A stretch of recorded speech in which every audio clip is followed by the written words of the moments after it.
네, 안녕하십니까. 언론협력팀장 강희경입니다.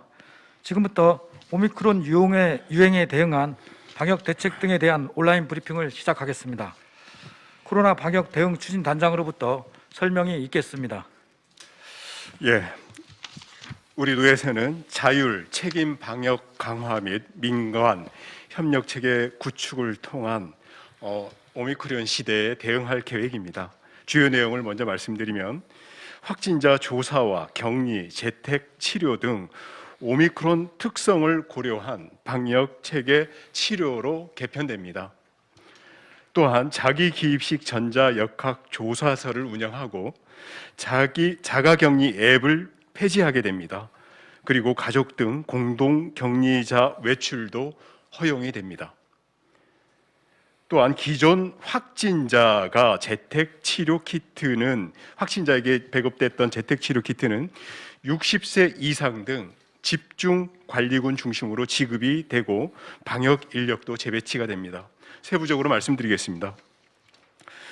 우리 도에서는 오미크론 유행에 효율적으로 대응하기 위해 민간과 행정의 협력을 바탕으로 한 오미크론 맞춤형 방역 재택 치료 체계를 구축합니다. 이는 한정된 자원을 효율적으로 활용해서 중증 사망 피해를 최소화해서 방역 의료 체계 역량을 유지하는 한편 위험도가 낮은 일반 환자군은 스스로 관리하고 필요시 진료를 받는 일상적인 수준의 방역 의료 대응 체계로 전환합니다. 박스 안에 이제 방역 및 재택 치료 개편 개요를 잠깐 설명드리면 코로나 확진자가 기존에는 이제 문답 형식으로 역학 조사를 했는데 이제는 확진자 스스로가 자기 기입을 하게 됩니다. 그래서 자기 기입을 하게 되면 이 확진자가 집중관리군인지 일반관리군인지 이 두 분류가 되게 되고 집중관리군은 60세 이상 치료제를 먹는 대상자 등입니다. 고위험군인데 집중관리군에게는 키트가 지급이 되고 이 키트가 지급된 후에는 재택치료관리 의료기관에서 1일 2회 건강 모니터링을 하게 됩니다. 이게 이제 전체 인원의 약 10% 정도가 될 것으로 판단됩니다. 그리고 일반 관리군은 전체 인원의 85%에서 90% 정도가 일반 관리군이 되는데 이는 일반 의료기관 비대면 진료 상담을 하게 되고 앞으로는 이제 동네 병의원에서 담당을 할 수 있게 됩니다. 그리고 의료기관 진료 상담 외에도 거의 80~90%가 일반 상담 내용이었습니다. 그래서 상담센터를 통해서 의료 상담도 하게 됩니다. 다음은 역학조사 및 격리 방식이 개편됩니다. 기초 역학조사와 격리 방식이 개편되는데 기초 역학조사의 효율성을 높이기 위해서 자기 기입식 전자 역학조사서를 도입하고 조사 항목도 단순화합니다. 확진자가 직접 역학조사 관련 내용을 작성해 제출하게 되고 보건소에서는 확진자의 현재 증상, 기저질환 등 건강 상태를 확인하고 비대면 진료 등 재택 치료 시 의료 상담 방법 등을 안내하게 됩니다. 역학조사 항목도 보다 단순화해서 기본적인 인적 사원과 함께 동거 가족 및 고위험 3종 시설 내 밀접 접촉자 조사 등 확진자의 진술을 바탕으로 접촉자 및 격리 대상자를 분류하게 됩니다. 우리 도는 지난 7일부터 도민 참여형 자기기입식 전자 역학 조사를 도입해 운영 중입니다. 확진자 및 공동 격리자의 격리 방식도 개인의 자율과 책임을 보다 강화하는 형태로 바뀝니다. 확진자는 예방접종 여부에 따라 격리 기간이 7일 또는 10일이었으나 앞으로는 접종력과 관계없이 모두 7일로 조정이 됩니다. GPS가 탑재된 자가격리 애플리케이션도 폐지가 되게 되고 확진자의 격리 해제는 별도 보건소 통보 없이 7일 이후에 자동 해제가 됩니다. 확진자 동거가족 격리도 간소화했습니다. 확진자 격리 통보와 동거가족 격리 통보가 각각 이루어져 왔으나 앞으로는 확진자를 통해 동거가족에게 공동격리 7일을 통보하게 됩니다. 예방접종 완료자는 가족 공동격리 의무에서 제외되고 수동감시 대상으로 관리하게 됩니다. 또한 백신을 접종하지 않은 동거 가족 등 공동격리자는 7일간의 격리 기간 중에 고위험군과 접촉하지 않고 KF94 마스크를 상시 착용해야만 의약품 처방, 수령이나 필수적 목적에 2시간 이내 외출이 가능하게 됩니다. 다음은 재택치료 키트 및 생필품 지급 개편에 대한 내용입니다. 재택치료 키트 배송은 60세 이상 등 집중관리군 확진자에게 빠짐없이 지급하며 치료 키트 구성품도 총 5종으로 간소화했습니다. 또한 동거가족의 필수 외출 허용으로 생필품 직접 구매가 가능해짐에 따라 꼭 필요한 환자 위주로 대응하는 등 오미크론 변이 대응을 위한 방역 필수 분야에 집중하기 위해서입니다. 키트, 생필품 보급 업무 인력은 앞으로 보건소, 재택치료 등 방역 업무에 투입해서 인력 문제를 개선할 예정입니다. 다음은 재택치료 모니터링 체계 개편에 관한 내용입니다. 재택치료 환자는 60세 이상 집중관리군과 일반관리군으로 분류되며 건강 모니터링은 집중관리군 환자를 중심으로 진행이 되게 됩니다. 집중관리군은 재택치료관리 의료기관에 배정해서 모니터링을 실시하게 되고 일반관리군은 정기적 모니터링이 없이 확진자의 현재 증상과 기저질환 등의 건강 상태를 확인한 후에 필요시에 비대면 진료 등 재택치료 시에 의료 상담법만을 안내하게 됩니다. 현행과 개편에 대한 박스한 내용을 잠깐 설명드리면 집중관리군과 일반관리군으로 나뉘는데 현행은 집중관리군은 1일 2회 유선 모니터링을 했는데 개편은 역시 1일 2회 유선 모니터링을 합니다. 집중관리군에 대해서는. 그런데 일반관리군은 1일 1회 유선 모니터링을 현행은 하고 있는데 개편된 사항은 스스로 관리하고 필요시에 비대면 진료 및 상담센터에서 상담을 하게 됩니다. 또한 집중관리군의 건강 모니터링은 제주의료원과 서귀포의료원이 맡게 됩니다. 일반관리군 재택치료자는 재택관리지원상담센터와 일반 의료기관에서 상담을 받을 수가 있습니다. 호흡기 진료지종 의료기관에서도 집중 일반관리군 관리가 이루어지고 비대면 진료를 받을 수 있게 됩니다. 비대면 처방에 따른 의약품 배송은 동거 가족이 수령하는 것을 원칙으로 합니다. 그러나 홀몸 노인 등 수령이 어려운 경우에는 보건소에서 배송을 하게 됩니다. 또한 야간 등 일반 관리군의 24시간 의료 상담에 대응할 수 있도록 재택관리 지원 상담센터도 운영합니다. 재택관리 지원 상담센터는 기초 의료 상담을 실시하고 필요시 의약품 처방을 할 예정입니다. 다음은 재택격리자, 다시 말해서 확진자와 공동격리자가 있는데 재택격리자 대면 진료 체계 구축에 대한 내용입니다. 코로나 환자의 대면 진료와 비코로나 질환에 대응하기 위해서 외래 진료 체계를 확대합니다. 확진자 및 공동격리자에게 응급 상황 발생 시에 재택 치료자를 위해 코로나 전담 응급 전용 병상 등을 활용하고 공동격리자를 위해서 응급실 내에 코호트 격리 구역 등도 설치합니다.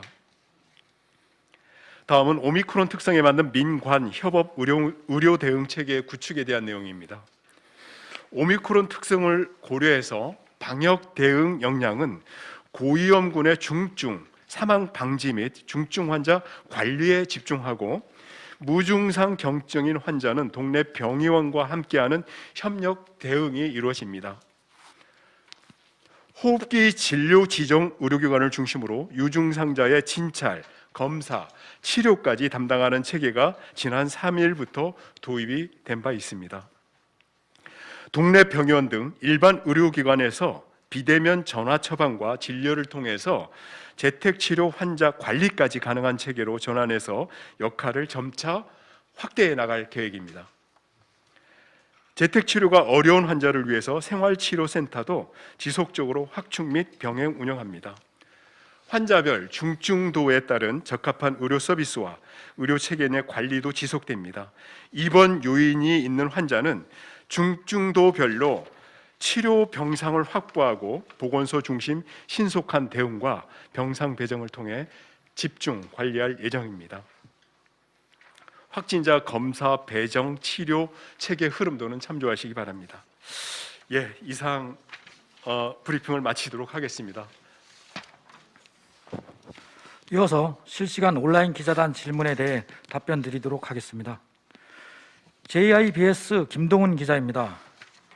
재택 치료 체계가 개편되면 현재 건강 모니터링 인원은 얼마나 감소할 것으로 예상하는지 궁금하다는 질문입니다. 다시 한번 건강 관련 재택 치료 체계가 지금 개편이 되면은 현재 건강 모니터링 하는 인원은 얼마나 감소할 것인지 인원입니까? 인원입니다. 모니터링 인원입니다. 예, 건강 관리는 지금 만약에 1,000명이 그 확진자가 있다 그러면 우리 보건소 인력이나 행정 인력들이 하루에 한 번 또는 두 번을 이분들에게 전부 연락을 해서 건강 관리를 했었습니다. 그런데 이제는 집중관리군과 일반관리군으로 나눈다고 했고, 집중관리군은 약 10%, 나머지 90%는 일반관리군이 되는데, 이 10%의 집중관리군은 기존대로 1일 2회 모니터링을 하게 됩니다. 그런데 일반관리군 그 대부분인 이 90%의 일반관리군들은 본인이 스스로 자가 그 진단을 해서 내가 몸이 조금 아프거나 아니면 궁금한 게 있거나 이러면 의료 상담과 일반 행정 상담을 상담센터와 의료기관에서 하게 됩니다. 그래서 본인이 전화를 걸어서 확인하는 시스템입니다. 그렇기 때문에 기존의 그 공무원분들이나 보건소 인력들이 모든 분에게 그렇게 그 체크를 하면서 하루하루 했던 것들이 이제는 이제 본인이 상담에 의해서 하기 때문에 인력은 지금 현재 계속 임상 그 경험들이 쌓여가고 있기 때문에 지금 그렇게 과부하가 오히려 덜 걸릴 수도 있겠다. 그 대신 이제 개인의 자가 진단을 통해서 자가 관리를 해야 되는 부분이고 본인이 전화를 거는 시스템이기 때문에 추진해 가면서 아마 확진자가 더 늘어날 가능성이 높기 때문에 저희가 탄력적으로 대응을 할 계획입니다. 그래서 인력 확충 계획도 수립해 놓고 있습니다. 예, 추가 질문입니다. 정부에서는 이달 말 하루 확진자가 17만 명이 발생할 것으로 예상하고 있는데요. 제주가 1% 수준임을 감안해도 1,700명이 발생할 수 있습니다. 이번에 개편된 내용이 이 정도 수준을 감당할 것으로 생각하시는지 궁금하다는 질문입니다. 예, 우리 제주도 확진자는 현재까지 그 전부 통계를 내보면 약 0.68%입니다. 그래서 우리는 이제 하루에 700명에서 1,000명 그리고 1,500명까지 분명히 발생할 수 있습니다. 그런데 전에는 이제 정부도 그렇고 우리 도도 그렇고 몇 명 이렇게 단계별로 대응 전략을 짰는데 지금은 사실은 이게 포괄적으로는 최악의 상황을 고려하는 그 방역 대책이 필요하고 지금은 그렇게 의미가 없다는 게 어느 시도는 이제 불과 며칠 만에 더블링, 그러니까 2배 이상, 3배 이상 이렇게 발생되고 있기 때문에 저희가 대단히 유연하게 탄력적으로 대응을 할 계획이고 그에 따르는 역량은 도와 모든 행정시 공공에서 집중할 계획입니다. 그래서 인원이 몇 명까지 1%일 때 뭐 몇 명까지 이런 부분들은 저희가 의료 역량, 그 다음에 그 인력을 더 중환하는 부분, 그 다음에 생활치료센터의 병상을 확충하는 부분 이런 부분들을 최악의 상황을 고려해서 대비하고 있다는 말씀을 드리겠습니다. 예, 추가 질문입니다. 현재 건강 모니터링을 실시하고 있는 도내 2곳의 공공병원에서 관리 부담이 가중되고 있는데요. 향후 분산 대책은 있는지 설명 바란다는 질문입니다. 예, 관리 의료 기관은 기존의 방식입니다. 그래서 기존의 방식의 관리 의료 기관은 아까도 말씀드렸지만 100% 중에 100% 모두가 관리 의료 기관이 감당할 수도 있는 체계였는데 지금은 이제 우리가 그 오미크론 시대에는 아주 무증상이거나 경증 확진자가 굉장히 많습니다. 50%에서 60% 정도가 물론 이제 조금씩 그 오차는 있습니다만은 전문가에 따라서 또 저희들이 오미크론 환자들의 임상적 경험이 지금 조금씩 축적되고 있지 않습니까? 그래서 아까도 말씀드렸지만 체계가 바뀌었습니다. 그래서 기존에 우리 협력 의료기관 제주의료원과 서귀포 의료원 등인데 과거에는 이제 모든 확진자를 관리했다면 지금부터는 집중관리군 이 10% 중심으로 관리하게 되고 나머지 일반 그 확진자들은 아까도 말씀드렸지만 민관이 협업하는 형태, 다시 말해서 일반 병의원들이 지정이 되고 일반 병의원들에 의해서 진단, 검사, 치료가 이렇게 그 분산되는 효과가 있기 때문에 앞으로 이 체계를 진행해 가면서 만약에 기존에 우리가 그 지정된 그 제주의료원과 서귀포의료원이 과부하가 걸린다면 저희가 이미 예산도 확보를 해놨기 때문에 의료 인력들을 증원할 그 예정으로 있습니다. 뉴스원 홍수영 기자입니다. 자가격리자 애플리케이션 앱 폐지와 격리자 외출 가능을 시행할 경우 실제 대상자들이 자가격리를 지키지 않고 지인 만남 등 일상생활을 하더라도 확인하거나 제재할 방법이 있는지 궁금하다는 질문입니다. 예, 이제는 자율적 자가 격리와 관리를 하는 시스템이라고 아까 말씀드렸는데요. 일단 그 3차 접종까지 마친 분들은 마스크 잘 끼고 고위험군이 있는 위험 시설에 접근하지 않고 그러한 상황들, 그러니까 몇 가지 그 예의주시하거나 제한 상황이 있는데 그 외에는 이제 그 공동 격리자 중에 접종 완료자들은 일상생활을 제한적으로 할 수 있습니다. 그래서 이거를 어떤 행정 조치로 제한을 하거나 이런 그 시스템을 바꾸는 형태라고 이해하시면 되겠습니다. 추가 질문입니다. 자기 기입식 전자 역학조사 도입 후부터는 학원, 직장, 식당 및 카페 등에서의 밀접 접촉자 분류는 더 이상 하지 않는 것인지 설명 바란다는 질문입니다. 예, 기존의 체계에는 이제 확진자 주변 추적해서 이제 다 역학 조사를 하고 그분들에게 통보가 가고 뭐 격리가 되거나 분리가 되었는데 지금은 확진자가 발생하게 되면 가장 나와 근접된 가족, 직장 동료 이렇게 가장 근접된 분들 중심으로 역학조사나 관리 그 체계가 이게 연결되는 것이기 때문에 지금은 기존의 방식대로 모든 동선을 쫓아서 역학조사를 하거나 그런 체계는 그 수요나 확진자의 수나 증가 이 빈도를 봤을 때 그리고 오미크론의 좀 경증과 무증상자가 많은 것들을 봤을 때 그런 체계는 전환된다는 말씀을 드리겠습니다. 추가 질문입니다. 일반 의료기관에서 비대면 전화 처방과 진료 등이 가능하다고 하셨는데요. 읍면 지역의 경우 가능한 병의원이 있습니까? 라는 질문입니다. 예, 지금 그 재택 치료 또는 관리 또는 진단 등을 하겠다고 이게 이제 의료기관에서 이제 스스로 그 신청을 해줘야 됩니다. 그런데 현재 우리 도에서는 이제 28군데가 그 하겠다고 이렇게 신청을 해주셨습니다. 그런데 아마 오늘 이후 또는 앞으로 지금 의사협회와도 약사협회와도 지금 대화를 하고 있고 늘어날 것으로 판단이 됩니다. 그래서 지금 이제 최근에 한 하루 이틀 길면 2, 3일 사이에 이런 상황들이 지금 저희가 대비하고 있기 때문에 앞으로 읍면동까지 일반 병의원에서 치료, 진료, 검사를 할 수 있지 않을까. 그래서 많은 의료기관들이 아마 동참하지 않을까 이렇게 생각합니다. KBS 신익환 기자입니다. 최근 확진자 급증으로 재택 치료자도 늘면서 재택 치료 키트와 생필품 전달이 지연되고 있습니다. 브리핑 내용처럼 개편 후에 이런 문제가 해결될 것으로 보시는지 설명 바란다는 질문입니다. 예,